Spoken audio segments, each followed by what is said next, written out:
সিনহা হত্যা, হাইকোর্টের রায় প্রকাশ।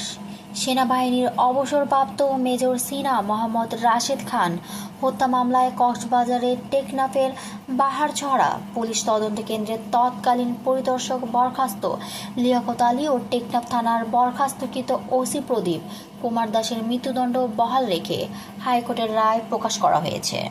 আইনজীবী ব্যারিস্টার এম সারোয়ার হোসেন বৃহস্পতিবার 20 নভেম্বর সুপ্রিম কোর্টের অ্যানেক্সা ভবনের সামনে সাংবাদিকদের এ তথ্য জানান। চলতি বছরের 2 জুন হাইকোর্ট বিভাগ বিচারিক আদালতের রায় বহাল রেখে রায় দেন।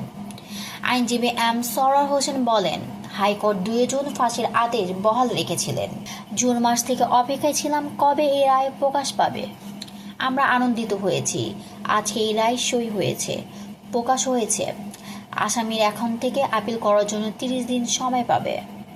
আপিল করলে আপিল বিভাগে আপিল শুনানি হবে। আমরা আশা করব এই রায় বহাল থাকবে।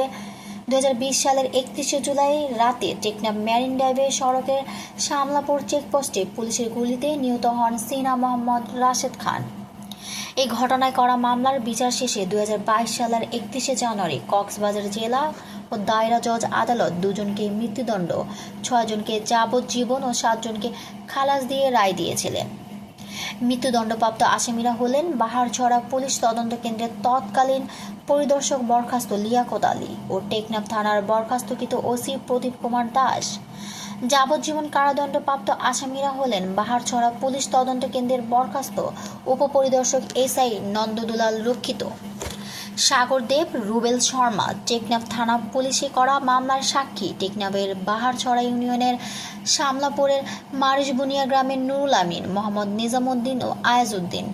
পরে নিয়ম অনুসারে মৃত্যুদণ্ডপ্রাপ্ত টেকনাফ থানার সাবেক ওসি প্রদীপ কুমার দাস ও পরিদর্শক লিয়াকত আলীর মৃত্যুদণ্ডাদেশ অনুমোদনের জন্য ডেথ রেফারেন্স মামলায় যাবতীয় কার্যক্রম হাইকোর্টে পাঠানো হয়। পাশাপাশি দণ্ডিত আসামিরা আপিল ও জেল আপিল করেন।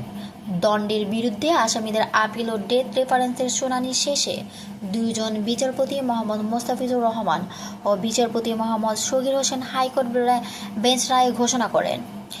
রায়ে প্রদীপসহ 2 আসামির মৃত্যুদণ্ড, অপর 6 আসামির যাবজ্জীবন কারাদণ্ড বহাল রেখেছেন আদালত।